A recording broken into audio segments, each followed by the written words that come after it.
ମୁଁ ଏଥରରେ ଫେବୃଆରୀ ମାସ 9 ତାରିଖ ଜଏନ୍ କଲି।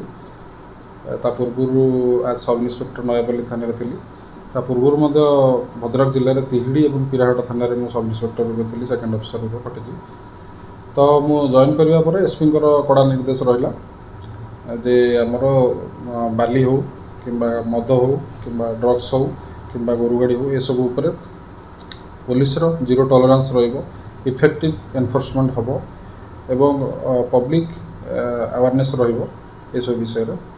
ତ ଏସ୍ପି ସାର୍ଙ୍କ ନିର୍ଦ୍ଦେଶ ଅନୁସାରେ ରୀତିମତ ଭାବରେ ଆମେ ବାଲି ଗାଡ଼ି ହେଉ, ମଦ ହେଉ କିମ୍ବା ଅନ୍ୟାନ୍ୟ ଏନଫୋର୍ସମେଣ୍ଟ ଆକ୍ଟିଭିଟି ହେଉ ସେଗୁଡ଼ା କରାଯାଉଛି।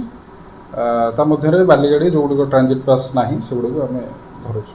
ନାଇଁ ନିଶ୍ଚିତ ଭାବରେ ଏବେ ବର୍ତ୍ତମାନ ଯେଉଁ ପରମିସନ୍ ଆମକୁ ଦିଆଯାଉଛି ଯାତ୍ରାରେ, ସେଥିରେ ଆମର ଷ୍ଟ୍ରିକ୍ଟଲି ରହୁଛି ଗାଇଡ଼ଲାଇନ୍ସ ଗୁଡ଼ିକ ଯେ ଆପଣ କୌଣସି ଇଲିଗାଲ୍ କାମ ସେଠି କରିବେ ନାହିଁ। ଏବେ ମଧ୍ୟ ଆଉ ଗୋଟେ ପଏଣ୍ଟ ଆମେ ଆଡ଼୍ କରୁଛୁ, କୌଣସି ଅବସିନ୍ ଆକ୍ଟ ସେଠି କରିବେ ନାହିଁ, ଯେଉଁଗୁଡ଼ାକି ଆମର ପବ୍ଲିକଲି ଆମର ବହୁତ ଗୁଡ଼ିଏ ହ୍ୟାମ୍ପର କରୁଛି। ତ ସେଇଟା ମଧ୍ୟ ସେମିତି କେବେ ପରମିସନ୍ ଦିଆଯାଏ ନା, ଆମେ ସେଗୁଡ଼ିକ ଏନଫୋର୍ସମେଣ୍ଟ କରି ଯଦି କେଉଁଠି ଖବର ଆସିବ ଆମେ ନିଶ୍ଚିତ ଭାବରେ ଧରିବୁ।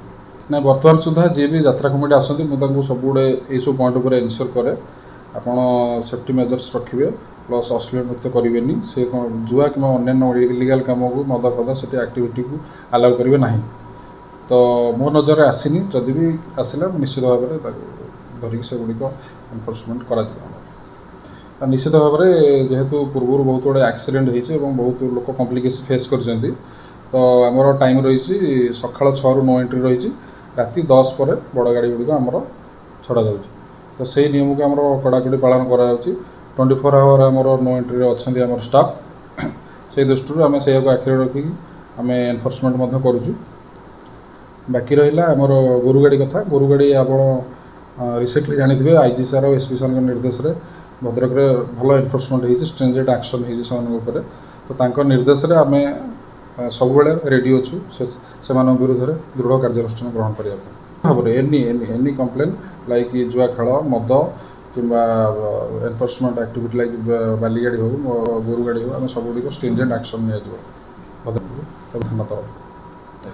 ମୁଁ ନିଶ୍ଚିତ ଭାବରେ ଆପଣମାନଙ୍କୁ କହିବି, ବର୍ତ୍ତମାନର ଯୁବ ସମାଜ ବହୁତ ଗୁଡ଼ିଏ ବିପଥଗାମୀ ନ ହୋଇକି ଭଲ କାମ ପାଠ ପଢ଼ନ୍ତୁ ଏବଂ ଆଗକୁ ବଢ଼ନ୍ତୁ, ଏସବୁ ଇଲିଗାଲ୍ ଆକ୍ଟିଭିଟିଜରେ ଲିପ୍ତ ହୁଅନ୍ତୁ ନାହିଁ।